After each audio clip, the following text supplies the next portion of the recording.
Yo, it's your boy Swag, and I'm back. Today I'm back with another video. This one right here is going to be a little different than my regular news clips because this right here is a fan requested video. A fan requested for me to tell more personal videos.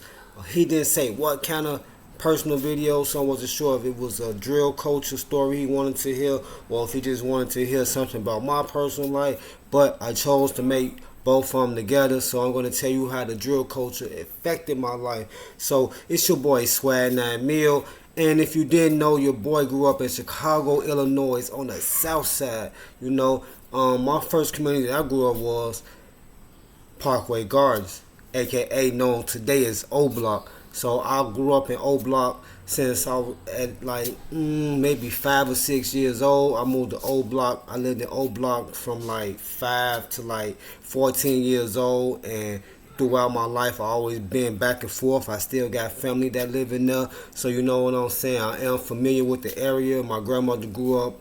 Well, my grandmother didn't grow up, but my grandmother lived on Front Street, so I grew up in that area too. So basically, I know the whole area on the, depending on what side you is, but on the whole left side of King Drive or the whole right side of King Drive, depending on which way you going.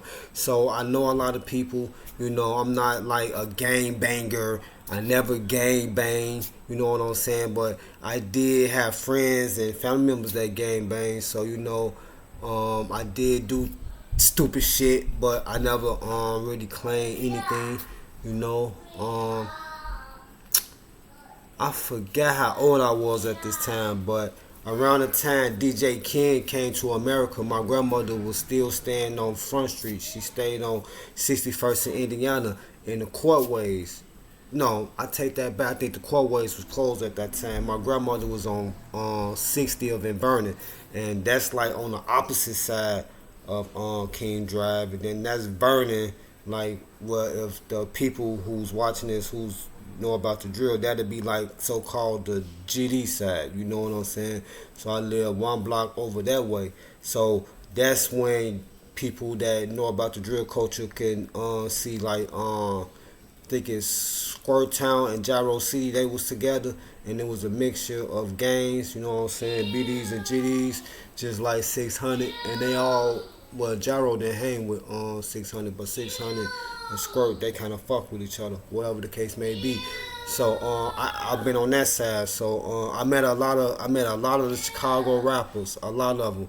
And because I've been living in the area for so long, I've been knowing a lot of drill rappers since they was little kids. I'm talking about like running around snotty nose little kids. You know what I'm saying? Let me give y'all some examples like E Day. I remember him when he was a shorty. He had a good jump shot from the side corner. You know what I'm saying? When niggas running 5-on-5, that's what his job, to go spot up and shoot the fucking ball. Fredo. I knew Fredo since he was a little kid, and when Fredo was a little kid, the first memory I got with him was him smoking weed. That's the first day I seen him. He was smoking weed, and his mother was looking for him, and he got caught smoking weed. I told a story about that. Y'all can go check that out in my Drill Time story. I forgot exactly which one it is. Matter of fact, it's in two of them.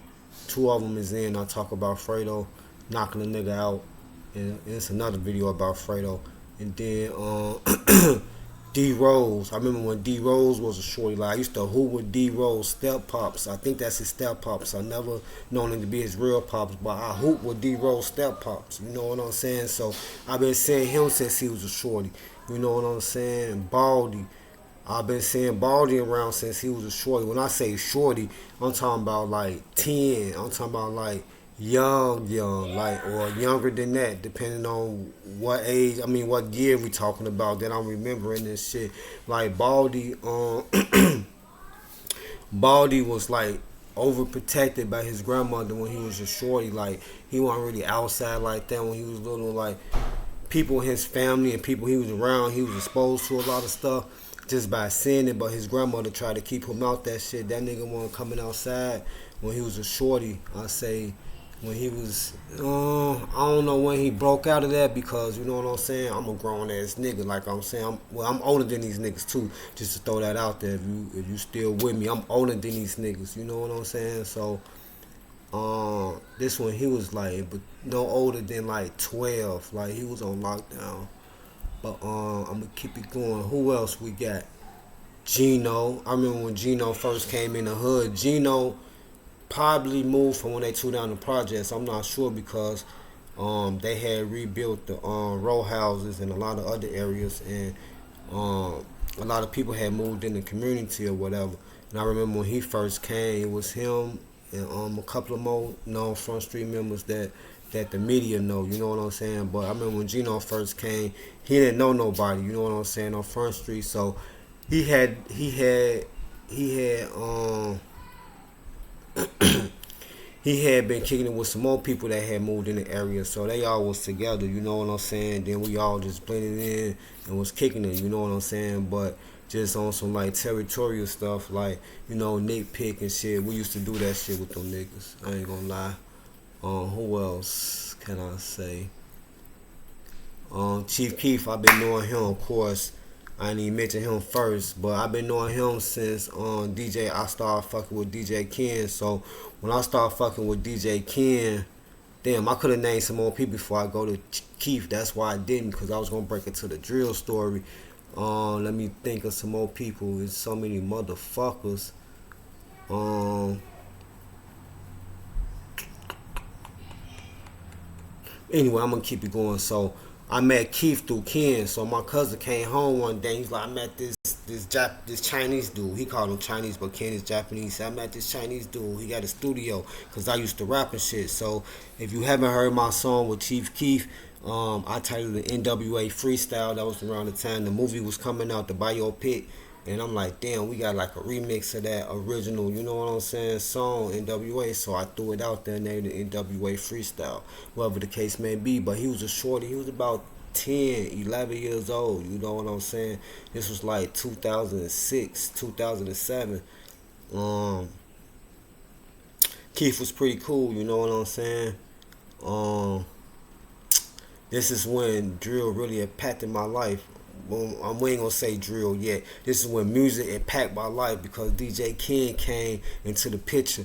You know what I'm saying? DJ Ken kind of helped me live out my life dream, just like he helped a lot of Chicago artists live out their life dream. And if he wasn't directly impact on their career, those that came after the first drill wave, like DJ Ken played a big part in that because when DJ Ken came to America, his dream was to do music. You know what I'm saying? In America and in Japan, his dream was to do it big in America and sell CDs in Japan. So in this era, they were still selling CDs and tapes. You know what I'm saying? So he was telling us, like, man, I think in America at that time, I think a CD or tape was like an average, like both in between like $8 to $10 or 12 for like a high price artist. In Japan, he said they were selling that shit for like double the price, like $20 or more. You know what I'm saying? So basically the start of drill started with Ken recruiting rappers to send music to Japan. That's right, you hear here first. I'm dropping jewels. Ken's first objective was to send music to Japan and make money off the music. You know what I'm saying? Being big in America was his goal, but to make the immediate profit, it was to make CDs and ship it to Japan because he had people that was gonna sell them or whatever the case may be. So Ken started fucking with me, you know what I'm saying? I was going to the studio, I was paying, then, you know, we became good friends, you know, and we still friends to this day. Like my right hand man, you know what I'm saying? My Ace Coon Boom, been knowing him for a very, very long time. So I started recording for free. So we ended up getting it, you know what I'm saying? So as time progressed, I had a son. So when I had a son, it kind of pulled me back from like doing the music stuff. And then prior to that, my cousin had did some snake shit to Ken. So Ken cut both of us off, but me and Ken was still talking. And then we finally got back to where we used to be. But Ken had cut me off for about a year, y'all. I ain't gonna need stunt. Ken cut me off for about a year. I used to see Keith in the hood. This when my grandma stayed on Vernon. He used to be like in front of the stores on 61st and King Drive. I guess when he used to be fucking with 600 or whatever the case may be. I don't know what that nigga was on, but he used to always be like, you ain't going back to the studio, man. You need to go fuck with Ken, man. Ken ain't like that. Ken, man, go fuck with him, go talk to him, go holler at him. He'll let you back in the studio. So that's what even made me and Ken get back cool, was because of Chief Keef. Chief Keef told me to go talk to Ken. You know what I'm saying? He said, man, fuck that shit, go holler at Ken, cause I had stopped coming to the studio. He like, where you been at? And I ain't seen you in the store and shit. You know what I'm saying? Cause I was older than Keith, you know what I'm saying? And at this time in 2007, I had my shorty. I was working, you know what I'm saying? So I wasn't really out and about, moving around. Motherfuckers weren't really want to see me, you know what I'm saying? It was work, come home. I was getting off at like 10 or 11. I was working up north, so I had to shoot back to the hood, you know what I'm saying? So in between this time, you know, I go holler at Ken. So the drill wasn't nothing then, you know what I'm saying? We just still doing the music type shit. But then out of nowhere, Keith, this is what I'm giving y'all exclusives, man. I know y'all, only my true fans gonna get this far, but this is a exclusive right here. Keith told Ken, like, I'm finna have a kid and I'm finna make a hit song. And the hit song beat that was playing was Bang. You know what I'm saying? So Keith made the song Bang, Bang, Bang, Bang, Bang, Bang. So when he made that song, that video, was it out yet? Now I really gotta think. I don't think that video was out yet. I don't think Bang video was out yet, but he made the song to Bang. But Keith had dropped I think John Madden dropped out the Bang. But my whole point in saying that is that D Gaines had met Keith, and then that's when they had said, all right, they gonna drop the Bang. But the Bang song was already out, or it was another video out. And then when they dropped the Bang video, that shit went crazy. You know what I'm saying? That shit went crazy. So at this time, you know what I'm saying, they was working on the mixtape. And a lot of those old songs y'all be hearing is old as shit. You know what I'm saying? They like old, like the songs that came out in like 2000, like the Glory Road, and I forgot the other name of that other mixtape they dropped. Him and Ken dropped like 3 mixtapes together. But in that one period of time, within 2011, and I think 2012, it between 2010 and 2012, the mixtapes that they dropped was old. The only new one that they dropped was Bang, and a few songs on that Glory Road. So all those songs was way pre-recorded. They was old. So when he dropped the Bang, things took off. You know what I'm saying? I mean, took off. And I was looking at that shit. I need to do something. I need to find my lane. So I'm like, you know what? I'm gonna do interviews. You know what I'm saying? So I started doing interviews. I started off with Talk of the City. You know what I'm saying? And from there, I'm like, well, I started blogging Talk of the City, and I'm like, you know what? I need to do more. Then I was like, I'm gonna interview. So from there, you know what I'm saying? All blessings to DJ Ken. You know what I'm saying? He always tried to help put me in position to be the best of myself. You know what I'm saying? Like you see a lot of the first wave of drill rappers that was from within the Glory Boys, or like G Herbo. You know what I'm saying? He worked close with them. So what he did for me was interviews. You know what I'm saying? I dropped a few of my classic interviews in the on my playlist, like my Drill Time Stories. Y'all can go check that out. Fredo. I dropped the one with Ken. I got the one with SD. I never dropped it. It's on the computer. I just never uploaded it. Then I got other stuff, other videos. I mean interviews too, and other like shorts that I got doing videotaping the videos. I got one with King Louie, E-Day, and Smiles all together when they did their video. This was like pre JoJo death. Um, yeah. So and then the whole thing with the whole the whole thing with Smiles, E Day, and King Louis. E Day was the person that got me hooked up with that. I talked about that. It's in the playlist. I talked about that day, and I talked about E Day. Y'all can go check that out. But the drill really gave me a chance to live my life dream. You know what I'm saying? Like it's nothing like living your life dream. When you live your life dream, it's like the best feeling in the world. And I had been chasing this dream since I was little. You know what I'm saying? And the first person that gave me inspiration to do that was Lil Wayne. You know what I'm saying? I started off as a Bone Thugs and Harmony fan. You know what I'm saying? I was young and I loved their music. You know, I learned all their songs. And I made a video about my friend Richard Stapleton. You know what I'm saying? He got killed when I was young, when I was about like 12, man. He got killed in a drive-by. I talked about losing my first friend. You can check that out. But man, we used to have a contest about seeing who gonna learn the Bone songs the fastest. I was second in line. He was the first. Like he used to come to school the next day with that shit written down, reading it off the piece of paper. This was before like pre-internet where you could just put the lyrics and type it down. Like he used to write that shit down. I don't even understand how he was knowing every word they was saying, but he'll write it down, then he'll come back to school, then he'll be rapping it like he on beat. You know what I'm saying? And damn, I just lost my train of thought talking about that. Um but yeah, so I was talking about the old video. So now bam, back to this drill shit. So I lived a lifetime. I lived a lifetime of like what I wanted to do.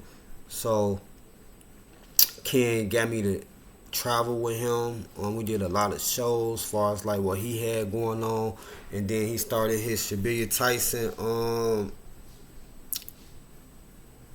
company, his Shabiria Tyson page. You know what I'm saying, merch and all that. So we was going around filming at like festivals and just meeting people. I did interviews with some of like the biggest artists in the game.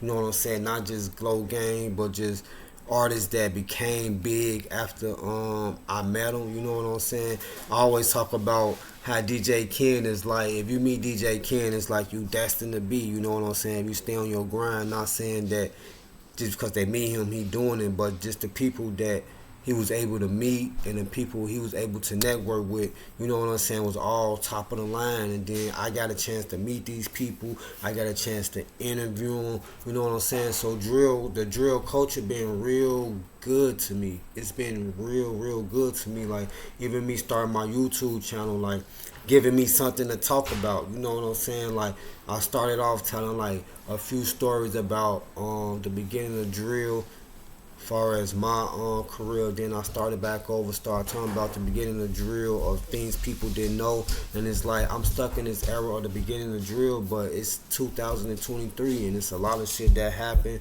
It's a lot of like shit far as like things that happen behind scenes people don't know about, that maybe one day people will talk about, or maybe I might talk about it one day just because, you know what I'm saying? But it's a lot to talk about on this drill shit and how it affected me. And I had to, just to this day, like I still use the drill to like build myself. Like in my spare time, I hop on here and I put out content. You know what I'm saying? I know a lot of people wouldn't be here if it weren't for the content that I could talk about. So I'm still blessed for that, trying to get monetized and make money from doing that. You know what I'm saying? I still work with DJ Ken. You know what I'm saying? DJ Ken still going strong. DJ Ken dealing with a lot of personal stuff right now, but DJ Ken is still doing stuff. Yes, DJ Ken still hang with Chief Keef.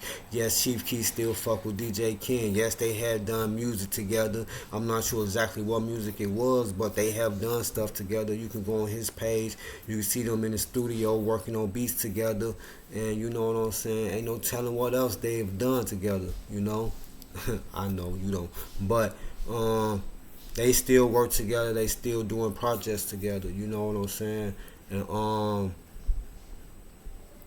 You know, drill just been good to me, man, and I get to tell my story. You know, that's just basically like a breakdown of my personal life and this drill culture together. It's probably still a lot more stuff I could have talked about. You know what I'm saying? But just from a standpoint of like, um, I seen drill before it was drill, when these little shorties was just running around, didn't have no idea they was gonna be rappers, until them being active trying to make it, until them becoming superstars, until seeing them rip the benefits. A lot of people didn't get a chance to see the ripping of the benefits, you know what I'm saying? Rest in peace to all them, you know what I'm saying? But it's like this drill culture is crazy too, you know what I'm saying? But just to be able to see it before it happened and see it happen, you know, it just I just got a lot to talk about and how it affected me, you know what I'm saying? It affected me in a good way. You know, I got a chance to live a dream. You know, people always want to make money like the main issue or why they do things, but these people working 9 to 5 for money and don't want to be at work. I was able to live a dream, live a dream. You know what I'm saying? I ain't made millions of dollars, but I made income off this music shit. You know what I'm saying? And if I wanted to sell my soul, I could have went further. And I don't mean sell my soul like to the devil. I'm just saying like, me and Ken, like, we as two people agreed that we felt like pushing more negativity and violence was something that we wanted to take part in, because the whole music thing was music, but then had became the drill culture and the death that come with it, and this and the death. Like, if you go look on the Shabir Tyson page, or you go look at the DJ Ken page, like, we never pushed that. You know what I'm saying? Even in my interviews, I could have probably been way further if I talked about the stuff that's negativity that people really want to hear, instead of making it about the music. Like, I'm older, Ken a little older, so we kind of understand like the music aspect of it. Like, we started this shit because of the music, not because of the culture. Like, the music had changed into the culture as far as the drill, but we were still stuck on like Cali and New York and just everybody else as far as like the lyrical content and stuff like that, and the artist talent, their charisma, and you know the star they is. But all people care about now is the murder and the beef, you know, the beef. So, you know, what can I say? You know, you gotta talk about it. You know what I'm saying? But we just chose not to push it during our interviews. You know what I'm saying? But I feel like if I would have sold, I could sell my soul on this YouTube and talk about some murder, kill shit, and I think I'll go way further. That I got a lot of fights on my page, and them like my most viewed content, fights, violence. You know what I'm saying? So it's like the violence is what's gonna get you paid. But I know YouTube's cracking down on that now. I put up the King Von fight and they strike me. Like, that shit really pissed me off too. But, you know, it's your boy Swag. I'm out, man. I've been talking for a nice little minute. I usually don't do long videos because I don't get a lot of views on them, but this was a fan requested. Hopefully you finish watching this. I forgot your name. I just started doing it without looking at the name. Matter of fact, I got my phone right here. I'm gonna tag you in it. Damn, the notification probably gone. I forgot which video it was on. But yeah, it's your boy Swag, man. But I'm gonna tag you in it. Thanks for giving me something to talk about. Hope you enjoyed this 25-minute video. If it's some that I could probably talk about that you want to know in detail, ask me another question. You know, I wanted to answer. You know, I'm not trying to be like a lot of other people to where when they get so big they stop answering questions or reading comments and responding to people. No matter how big I get, I'm gonna always try to talk to my fans or talk to people who's interested in what I got to say. It's your boy Swag, and I'm out.